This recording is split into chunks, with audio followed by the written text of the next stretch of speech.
couldn't tell, I had to take a little break there. It's really not that difficult for me to talk about this. I like a little drama outside. I like delving and remembering and trying to figure these things out.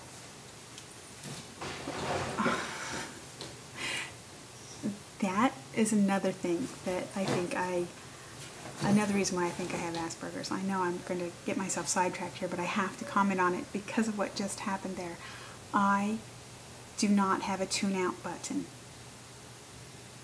I have an extremely sensitive, faulty tune-out button. I mean, I can tune out completely if I'm in a quiet, stimulation-free environment, which I like. But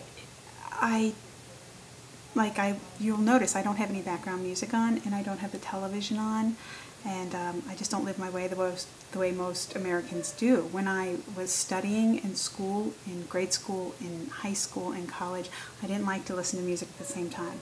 Possibly classical or something with a melody, or I mean that was instrumental, but if there were any vocals, I had to hear them. I was listening, and I wasn't able to read or study while I was listening to the verbal words. In fact, when I was in college not too long ago, because I'm an incredibly late bloomer, I would do my homework in the cafeteria, because the cafeteria had like a low hum of white noise, many voices talking, you know, but I would go to the library, which was supposed to be quiet, and there'd be a pocket of people talking at a table next to me or a few tables over, and I couldn't tune that out. So it was interesting. I had to explain that to a teacher who said, why do you come in here to do your studying and your homework? And why do I always see you with books open in the cafeteria rather than the library? And that was why. Well, now that I'm on this topic, I might as well finish it. The world was overwhelming to me in a sensory way when I was little. And I don't think I was aware of it at that time in the way that I am aware of it now, that I look back and aware of it still. I've gotten much, much better at coping. But when I was little, I liked dark, quiet, and still. I always wanted to seclude myself. One of the best things I found or discovered is that if I climbed high enough up into a tree, even though the leaves were rustling around me, that was that beautiful white noise again, and I loved that. And I could escape from the world a little bit in that way. And so I love to climb trees and to climb high into trees. Another favorite place of mine when I was a girl was the car. The car parked in the driveway, even on hot summer days, with the doors closed and the windows up and the sweat rolling from my body. I loved to spend time reading alone in the enclosed space of a car, because it was so much more intimate and enclosed than just a room, and because people didn't find me there. I would lay down in the back seat and even wedge myself down into the wheel wells. Wheel wells? I don't know what you call it. The place where you put your feet behind the driver's seat or the passenger seat in the front. And I would stay down there until I would get it cramped. And I would spend hours in the family car or the doghouse. Again, hot, but closed and confined.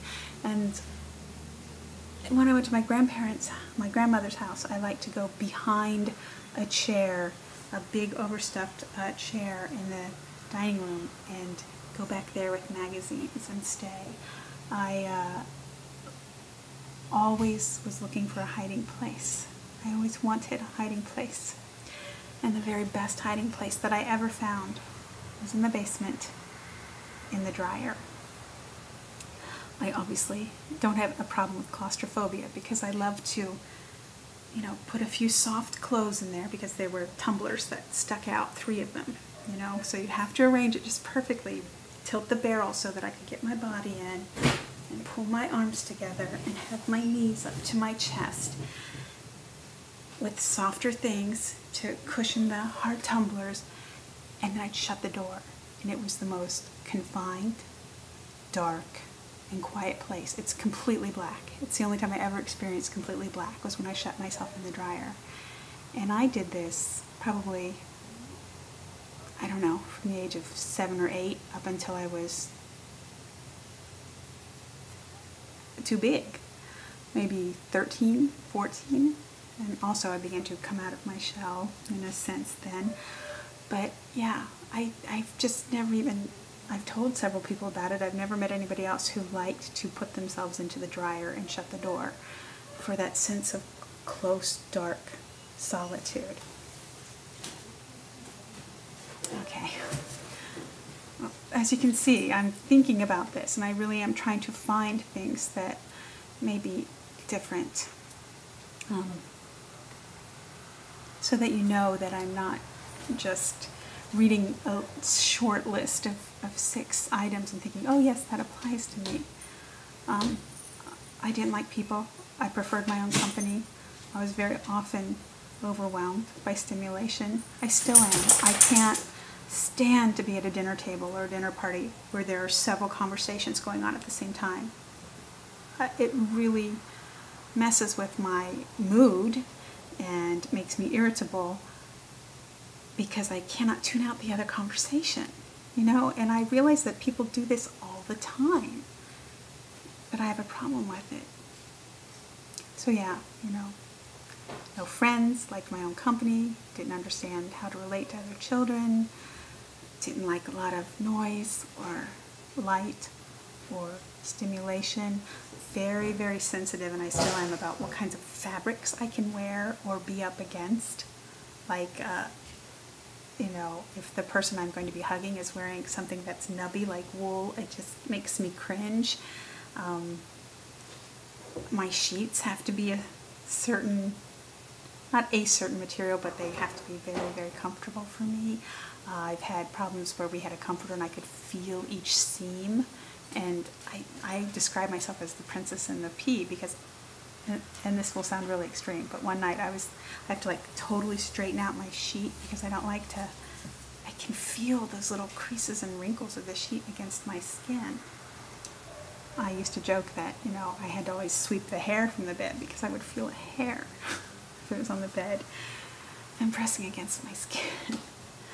Okay, well, this is part 2. Trying to explain myself and understand myself and Asperger's.